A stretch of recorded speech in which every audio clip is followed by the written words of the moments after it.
Oh, I said God doesn't make mistakes.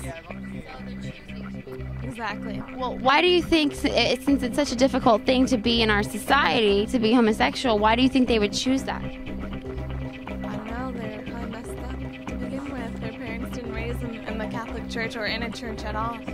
So they choose to do something different.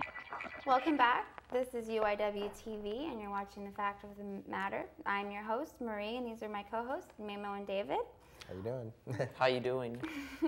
Right now we're going to talk about, why don't you tell us what we're going to talk about? We're going to talk about good and evil.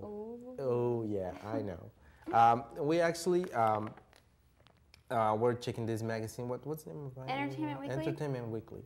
I don't read that kind of magazines anyways, but I thought this article was really interesting, and they presented the top 20 villains and heroes, of course, here in the U.S., and they present a really interesting scheme of things. Oh, yeah. So we're going to go from number 1 to number 10. We're going to present only the top 10. And we're going to start with number 1. And this one is the Wicked Witch of the West. Yes, from The Wizard of Oz. From The Wizard of Oz. So that will be our number 1. I think... She should be in the top 20 for sure. Yeah. Because you know, like, when you say the Wicked Witch of the West, you know exactly what she looks like, you know? You think of that green face and... She's pretty scary looking. Stockings and stuff, yeah. But number 1... Yeah, I would pick the Wicked Witch of the West as the number 1. I mean...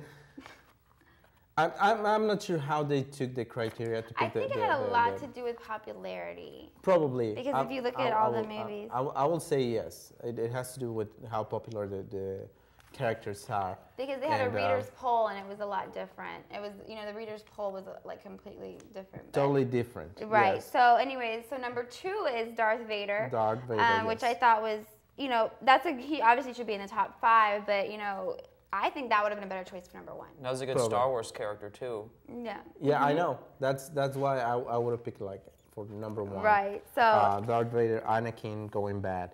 the next one is Hannibal Lecter from Silence of the Lambs. Have you seen that movie, Dave? Yeah, it's pretty boring.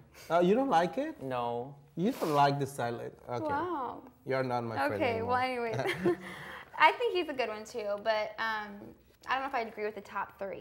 Yeah, I do agree with you. I think he belongs in the top 10, but not number 3. Right. He probably number 6 right. down. He's a pretty bad guy too. Yes, he is scary. He is a pretty bad. He is very scary. He's very scary. But the next one I know you like. That is my favorite of all times. It's the Joker. No matter what incarnation of the Joker it is, it's my favorite. And I'm going to tell you why. I mean, the Joker, it's so crazy that you can encounter the Joker in the street and either he can give you $1 million or he can kill you. Either one, depending on his mood. You never know what he's going to and that's why he's my favorite. But they were talking about Heath Ledger's Yeah, I know. They were talking about the last incarnation of the Joker. Obviously. Which is really good, by the way. Well, yes, I haven't It's seen excellent. all of Actually, them, he stole the show on that Batman movie. I know the Joker can be seen on every deck of playing cards nowadays. Yeah, yeah. Anyways, we'll move on to number 6, number 5. I'm sorry. Yeah, yes. Alex DeLarge. Alex DeLarge. You told me. I didn't know who that was at first. It's from Clockwork Orange. So Clockwork I read the book. Orange, I didn't see the movie. When the scariest part in that movie, well, not necessarily the scariest part, but the sickest part is when he's getting ready to rape this girl in front of her husband, and he's singing what was the name of the song? Under the Down Rain. Comes the Rain. Yes. Yeah, whatever the name. Drop. You know, I'm singing in the rain. rain. Yeah, you know that movie. That's the sickest freaking part of that movie. Yeah. And it's just awesome. It's really psychological. No. You haven't seen that movie? No. Okay. No. I just watched the movie a couple of days ago. Oh, really? Yeah, it was What a good. coincidence. Number 6 is Mr. Burns from The Simpsons. So I think that was a good one. He's, you know, it wasn't like the first bad guy that popped into my mind, but as far as like everyone knowing who Mr. Burns is, that's, you know, I think that's a pretty good one. Yeah, I think goes Mr. across Burns the generations. doesn't go like like as a bad guy. He's more like a satire of a bad guy. Right. You know right, what I'm saying? Exactly. So the whole show, right, I'm is not really right. too sure if he belongs in the list as I a don't bad think guy. he's terribly scary that much. Well, right. Yeah, I don't think see him as it's a bad just- guy. I Right. just see him like. And I as a thought it was satire. movies. Oh, I guess there was a Simpsons movie. Yeah, well, there's a Simpsons I movie. forgot about that. And- But that's something that my dad would know, and like my little cousins. There's would know. another movie coming out. So, Catherine Trammell from from Fatal. Basic Instinct. Oh, I was thinking it was Fatal Attraction. No, Basic Oh. Instinct. You know that, That lady was with Glenn the Close, yes. right? No, Yeah, no, she- it wasn't Glenn Close. It was. That was Oh, I can't remember the name of the. Oh, wow. actress. Well- But anyways, number 8, the popular Voldemort from Harry I don't Potter. Even know. Oh. I don't like those stories. You don't? No, they're, for they're kind of kids. dark. Well, the first 2 books are like for kids, but from the third one on, they are more. They get darker and darker on the Right. story. So if you don't know Voldemort, is this noseless guy, snake-like look type of thing. So he's pretty bad. scary. He's actually scary. I know He's none of my scary. friends liked that movie for some reason. They did. No, they didn't. Oh. They thought it was nothing like the books.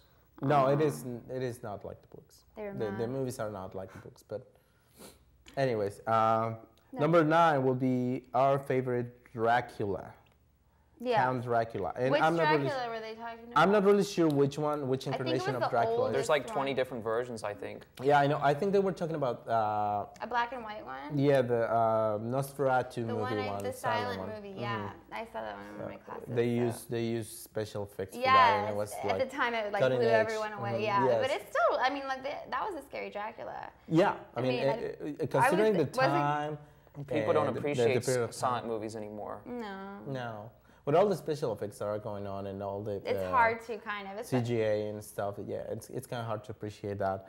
But taking in count that it was back in the 20s, right. It's, and we didn't have that much special effects and all exactly. stuff. It's all done with makeup and all that. So it was, Yeah. So yeah, and number 10 finally it will be Nurse Ratched. from One Flew From Over One This Flew Over Cuckoo's- the Cuckoo's Nest. Yes, Right. That's right. So I'm not really familiarized with this character. I'm to not be honest either. with you. Yeah, I'm not either. So I'm not I really saw the movie a sure long if it time belongs In on the that top list 10. or I don't not. think so. If we're not that familiar, and you know what I mean, we should probably be familiar with all top 10.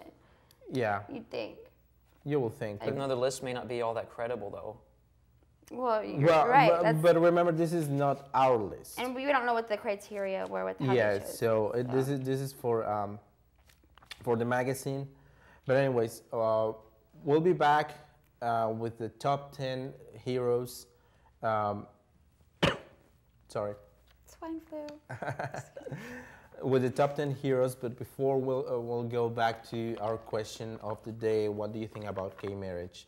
We went around campus asking students what they think about gay marriage, and this is what they answer. So don't go away. You're watching The Fact of the Matter, and we'll be back in a minute. Stay tuned. There you go. Whoop, whoop. I told David I'd do something crazy. Okay, can you tell me you guys your name? I'm Trey. I'm Justin Ryan.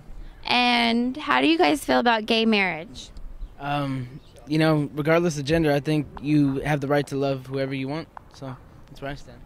I believe it should happen anywhere. I know there's a division between church and state, and I think that's where the government needs to come in. I mean, if they want to get married in the church, let them. That's a religious view. If they don't want to get married, if the government doesn't want them to get married through the government, then they don't have to sign papers. But if they want to get married, like before God,